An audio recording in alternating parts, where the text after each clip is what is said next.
नमस्कार दोस्तों, स्वागत है आपका हमारे YouTube चैनल इन्फॉर्मेशन अड्डा में। आज हम बात करेंगे देश दुनिया की 30 बड़ी खबरों के बारे में। तो चलिए शुरू करते हैं। भारत में मौसम विभाग ने 16 मार्च को देश के कई राज्यों में तेज बारिश और आंधी का अलर्ट जारी किया है। उत्तर प्रदेश, बिहार, दिल्ली, पंजाब और राजस्थान समेत करीब 17 राज्यों में तेज हवाएं चलने की संभावना है, जिसकी रफ्तार 60 से 75 किलोमीटर प्रति घंटा तक होगी।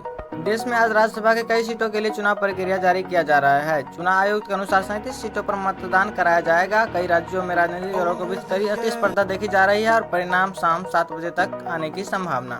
दिल्ली में सैकड़ों लोगों ने पशु अधिकारों के समर्थक में मार्च निकाला। इस मार्च में छात्रों, सामाजिक कार्यकर्ता और कई संगठनों ने हिस्सा लिया। प्रदर्शनकारियों ने पशु के साथ होने वाली क्रूरता को रोक करने और सख्त कानून बनाने की मांग की है।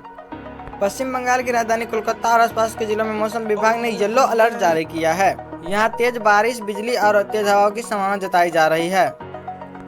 प्रशासन ने लोगों को सावधानी बरतने और अनावश्यक यात्रा से बचने की सलाह दी है। IPL 2026 को लेकर क्रिकेट फैंस ने उत्साह बढ़ गया है। रिपोर्ट के अनुसार टूर्नामेंट में 28 मार्च से शुरू होगा। चुनाव और अन्य कार्यक्रम को देखते हुए इस IPL के शेड्यूल में कुछ बदलाव भी दिए गए हैं। अंतर्राष्ट्रीय बाजार में कच्चे तेल की कीमतों में उतार चढ़ाव जारी है। विशेषज्ञों का कहना है कि पश्चिम एशिया में बढ़ते तनाव के कारण आने वाले समय में तेल की कीमतों और बढ़ सकती है, जिसका असर भारत की अर्थव्यवस्था पर भी पड़ सकता है। देश भर में डिजिटल पेमेंट का इस्तेमाल लगातार बढ़ रहा है। UPI और ऑनलाइन ट्रांजैक्शन ने नया रिकॉर्ड बनाया। रिजर्व बैंक के अनुसार छोटे दुकानदार और गाँव में भी डिजिटल भुगतान तेजी से लोकप्रिय हो रहा है। भारत की अर्थव्यवस्था को लेकर नई रिपोर्ट सामने आई है। विशेषज्ञों का अनुमान है कि देश की GDP ग्रोथ दर 6 से 7% के बीच रह गई है। भारत अभी भी दुनिया की सबसे तेजी से बढ़ने वाली अर्थव्यवस्था में शामिल है। सरकार ने युवाओं के लिए स्किल डेवलपमेंट योजना शुरू की घोषणा। इस योजना का उद्देश्य युवाओं को आधुनिक तकनीक और रोजगार से जुड़ी ट्रेनिंग देकर उन्हें आत्मनिर्भर बनाया जाए। भारत में फिल्मों और वेब सीरीज की रिलीज को लेकर दर्शकों में उत्साह बना हुआ है। कई बड़े बजट की फिल्म रिलीज डेट घोषणा की गई है, जिसमें मनोरंजन जगत में हलचल बढ़ गई है।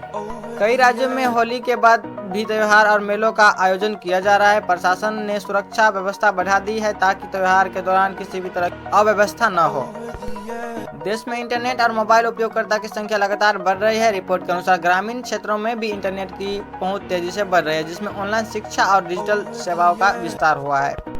सोना और चांदी की कीमतों में हल्की बढ़ोतरी दर्ज की गई है। सराफा बाजार के अनुसार अंतर्राष्ट्रीय बाजार में कीमत बढ़ने के कारण भारत में भी सोने के दामों में होगी बढ़ोतरी। शेयर बाजार में आज उतार चढ़ाव देखने को मिला। विशेषज्ञों का कहना है कि वैश्विक संकेतों और निवेशकों की गतिविधियों के कारण बाजार में अस्थिरता बनी हुई है। केंद्र सरकार ने ग्रामीण विकास योजना की समीक्षा बैठक की। बैठक में अधिकारियों को निर्देश दिया गया कि गांव में सड़क, बिजली और पानी जैसी मूलभूत सुविधा को जल्द पूरा किया जाए। देश के कई राज्यों में पुलिस ने अवैध खनन और तस्करी के खिलाफ बड़ी कार्रवाई की है। कई जगहों पर अवैध सामान जब्त किया गया और कई लोगों को गिरफ्तार भी किया गया है। भारत में पर्यटन को बढ़ावा देने के लिए सरकार नई योजना शुरू कर रही है। ऐतिहासिक और धार्मिक स्थलों पर सुविधा बढ़ाई जा रही है ताकि देश और विदेश के अधिक पर्यटन यहां आ सके। खेल जगत में खबर है कि भारतीय खिलाड़ी अंतर्राष्ट्रीय प्रतियोगिता के लिए तैयारी में जुटे हुए हैं। आने वाले महीनों में एशियन और वर्ल्ड स्तर की प्रतियोगिता होने वाली है, जिसमें भारत का मजबूत प्रदर्शन करना चाहता है।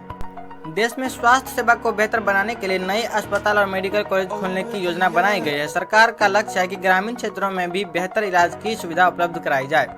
सोशल मीडिया पर फेक न्यूज और गलत जानकारी को रोकने के लिए सरकार और टेक कंपनी मिलकर नई नीति पर काम करेगी। इसके तहत गलत जानकारी फैलाने वाले अकाउंट पर सख्त कार्रवाई किया जाएगा। अंतर्राष्ट्रीय स्तर पर कई देशों में आधुनिक सुधार को लेकर नई नीतियां लागू की जा रही है। विशेषज्ञों का कहना है कि वैश्विक अर्थव्यवस्था धीरे धीरे स्थिर हो रही है। आने वाले समय में व्यापार बढ़ने की संभावना। भारत में इलेक्ट्रॉनिक वाहनों की मांग तेजी से बढ़ रही है। सरकार ने EV को बढ़ावा देने के लिए सब्सिडी और चार्जिंग स्टेशन की संख्या बढ़ाने की योजना का काम शुरू किया है। इसमें पेट्रोल डीजल पर निर्भर काम करने के लिए कोशिश की जा रही है। भारतीय रेलवे ने यात्रियों की सुविधा के लिए नई ट्रेनों की घोषणा की है। आने वाले महीनों में कई नई एक्सप्रेस और वंदे भारत ट्रेनों को शुरू किया जाएगा, जिससे यात्रा और भी सुविधाजनक होगी। देश के कई शहरों में ट्रैफिक नियम और सख्त किया गया है। नई व्यवस्था को तहत हेलमेट और सीट बेल्ट न पहनने पर भारी जुर्माना लगाया जा रहा है। पुलिस ने लोगों के नियमों का पालन करने की अपील की है।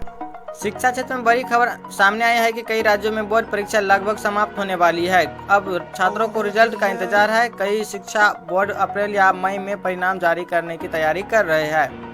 केंद्र सरकार ने साइबर फ्रॉड रोकने के लिए नई योजना काम शुरू किया है। इसके तहत बैंकिंग और डिजिटल लेन देन की सुरक्षा बढ़ाने के लिए कई तकनीक और कड़े नियम लागू किए जाएंगे, जिसमें ऑनलाइन ठगी के मामले में आएगी। देश के कई हिस्सों में गर्मी धीरे धीरे बढ़ने लगी है। मौसम विभाग ने अनुसार मार्च के अंत तक कई राज्यों में तापमान 35 डिग्री से 38 डिग्री सेल्सियस तक होगा, जिससे लोगों को गर्मी का सामना करना पड़ेगा। बिहार और झारखंड के कई जिलों में किसानों के लिए नई कृषि योजना की घोषणा की गई है। सरकार ने कहा है कि उन्नत बीज और आधुनिक खेती तकनीक से किसान की आय बढ़ाने की दिशा में काम किया जाएगा।